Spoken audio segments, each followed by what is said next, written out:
강제추행, 합의하면 기소유예 확실히 되나요? 강제추행 혐의를 인정하고 초범이고 반성까지 하면 기소유예 받을 수 있을까요? 실제 상담을 해보면 많은 분들이 그렇게 생각합니다. 근데 최근에는 초범이고 혐의를 인정하고 돈까지 공탁했는데도 실형이 선고되는 사건들이 있습니다. 그렇다면 기소유예를 받는 사람과 재판으로 넘어가는 사람은 도대체 무엇이 다를까요? 제가 실제 기소유예 사례들을 확인해보니 분명한 공통점이 있었습니다. 오늘은 피해자 합의부터 경찰 조사에서의 진술, 그리고 검사가 사건을 어떻게 평가하는지까지 말씀드리겠습니다. 이 영상을 하면 내 사건이 기소유예를 목표로 대응할 수 있는 사건인지, 지금부터 실형 가능성까지 대비해야 하는 사건인지 판단하는 기준이 생기실 겁니다. 강제추행 혐의를 인정하는 사건을 상담하다 보면 이런 분들이 정말 많습니다. 변호사님, 제가 만진 건 맞습니다. 저 초범이고요. 피해자와 합의도 하려고 합니다. 그러면 기소유예 받을 수 있는 것 아닌가요? 그런데 실제 사건은 그렇게 단순하지 않습니다. 똑같이 초범이고 혐의를 인정합니다. 그리고 피해자와 합의를 시도합니다. 그런데 누구는 검찰에서 기소유예를 받고 사건이 끝납니다. 그런데 누구는 재판에 넘어가요. 심지어 최근에는 초범이고 혐의 인정하고 형사 공탁까지 했는데 실형이 선고된 사건들 많이 나왔습니다. 도대체 어디서 결과가 갈린 걸까요? 제가 먼저 결론부터 말씀드리겠습니다. 강제추행 기소유예의 핵심은 단순히 선처받을 자료를 많이 내는 게 아닙니다. 검사가 이 사건을 계획적이지 않은 사건, 반복적인 성범죄가 아닌 사건, 재범 가능성이 낮은 사건,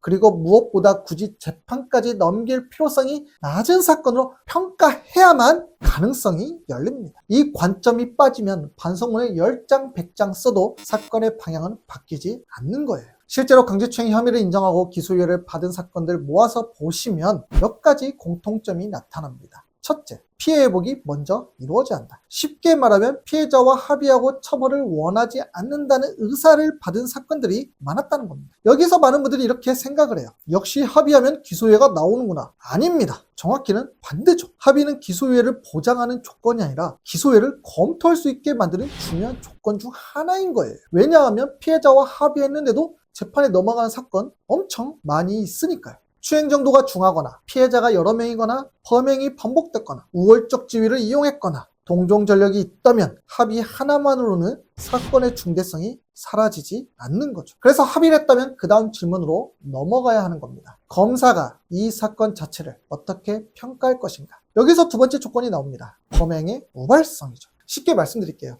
처음부터 피해자를 추행할 목적으로 접근한 사건인지 아니면 술자리나 회식 등 특정 상황에서 순간적으로 발생한 사건인지 검사가 사건을 어떻게 평가하느냐는 이건 굉장히 중요한 얘기입니다. 예를 들어 볼게요. 한 사람이 피해자를 계속 따라다녔어요. 사람이 없는 곳으로 데려갔고 거부하는데도 반복적으로 신체를 만졌습니다. 반면 다른 사건은 술자리에서 순간적으로 한 차례 신체 접촉이 발생했고 피해자가 거부하자 즉시 중단한 경우입니다. 두 사건 모두 강제추행이 성립할 수 있습니다. 하지만 기소유예 가능성을 판단할 때는 사건의 성격이 완전히 다르게 평가될 수 있는 거죠. 여기서 중요한 것은요, 본인이 계획하지 않았습니다 라고 말한다고 비계획적인 사건이 되는 게 아니라는 겁니다. 사건 당시의 동선, 피해자와의 관계, 접촉이 발생한 경위, 접촉이 지속된 시간, 피해자의 거부 이후 행동, 사건 이후의 본인 태도, 이런 사실관계를 통해 사건의 성격이 결정돼요.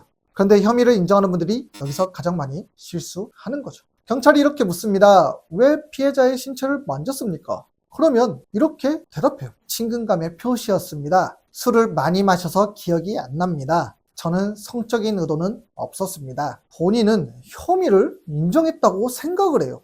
신체 접촉 사실을 인정했으니까요. 그런데 수사기관이 볼 때 이게 맞나요? 다르게 평가할 수 있죠. 바로 이게 문제인 거예요. 행위는 인정하지만 추행의 고의는 부인하는 진술. 이렇게 봐버리면 문제가 발생하기 때문입니다. 그래서 이게 굉장히 중요한 문제입니다. 기소유예는요, 범죄 혐의가 인정되는 것을 전제로 검사가 재판에 넘기지 않는 처분이에요. 그런데 한쪽에서는 기소유예를 받고 싶습니다 라고 하면서 다른 한쪽에서는 저는 추행할 의도가 없었는데요 라고 주장하면 사건의 방향이 충돌할 수 있는 거죠. 제가 성범죄 사건을 검토할 때 가장 중요하게 보는 것도 이 부분입니다. 인정사건은 무조건 많이 인정하는 것이 중요한 게 아닌 것도 맞습니다. 그런데 무엇을 인정하고 무엇을 다투고 그 결과 어떤 처분을 목표로 할 것인지 이것들을 빠르게 정해야 합니다. 물론 객관적인 증거로 무죄를 다툴 수 있는 사건이라면 당연히 다퉈야 합니다. CCTV가 있고 목격자가 있고 사건 전후 메시지가 있고 피해자 진술과 배치되는 객관적인 자료가 있다면 단순히 빨리 사건을 끝내겠다는 이유로 혐의를 인정해서는 안 되는 거죠. 반대로 객관적인 증거와 피해자의 진술을 검토했을 때 유죄 가능성이 높은데도 나는 성적인 의도가 없었습니다. 이 말만 반복하면서 무죄 주장하면 그것은 엄청 위험한 거죠. 왜냐하면 그 사이에 피해자와 합의할 시기를 놓칠 수 있고 반성하지 않는다는 평가까지 받을 수 있고 결국 기소유예를 목표로 하는 기회를 잃을 수 있기 때문입니다. 그래서 강제추행 혐의를 인정하는 사건이라면 사건을 3단계로 나눠서 꼼꼼히 보셔야 합니다.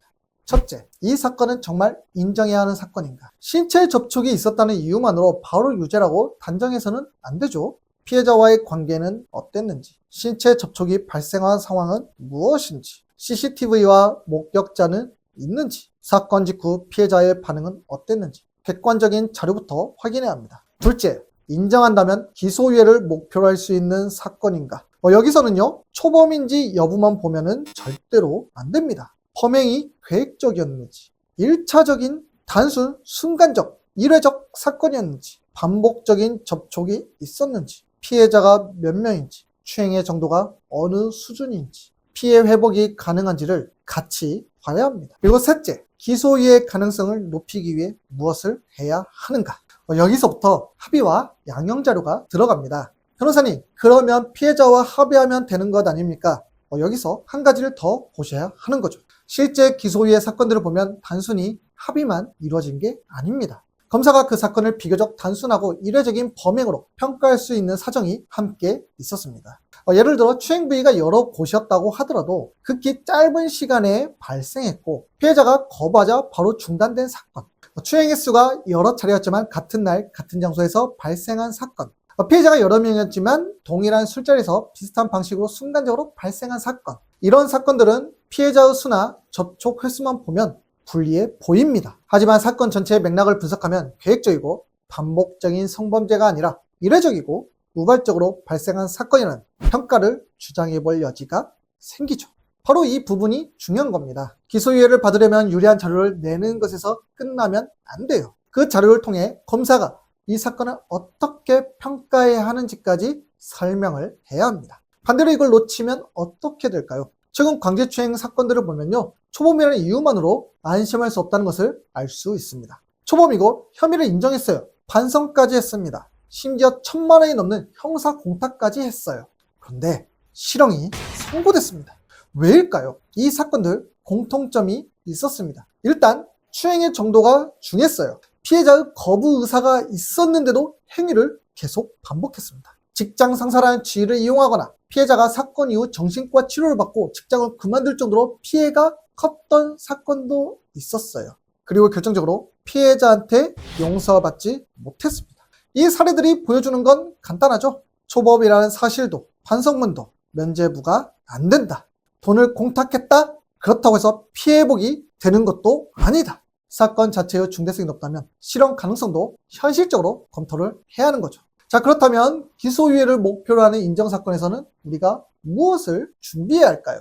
저는요 5가지를 생각합니다. 지금 강제추행 혐의를 인정하고 있고 경찰 조사를 앞두고 있다면요, 반성문부터 쓰지 마세요. 먼저 종이 한 장을 꺼내십시오. 그리고 사건을 시간순으로 천천히 작성하세요. 피해자를 언제 만났는지, 신체 접촉 언제 시작했는지, 몇 초 또는 몇 분간 지속됐는지, 피해자가 어떤 반응을 보였는지, 그 이후 내가 어떻게 행동했는지, CCTV, 문자, 메시지, 카카오톡, 목격자는 있는지, 그리고 마지막에 하나를 적으십시오. 이 사건이 반복적인 성범죄가 아닌 이유는, 이 사건이 우발적인 성범죄라고 볼 수 있는 이유는 이 질문에 객관적인 사실을 토대로 근거로 답할 수 있어야 합니다. 그 다음에 합의와 반성문, 재범 방지 자료를 준비하는 거죠. 강제추행 혐의를 인정한 사건에서 가장 위험한 생각은요, 이겁니다. 잘못을 인정합니다. 반성합니다. 그럼 알아서 선처해 주겠지? 그런데 수사기관은요, 알아서 내 사건에 유리한 사정을 찾아주지 않습니다. 피해자와 합의했다고 해서 사건의 성격까지 유리하게 평가해 주는 것도 아닙니다. 결국 해야 할 일은 명확하죠. 무죄를 다툴 사건인지 먼저 판단해야 합니다. 인정할 사건이라면 인정의 범위와 진술 방향을 빠르게 정해야 하고요. 기소유예를 목표로 할 수 있다면 피해복을 빠르게 진행해야 합니다.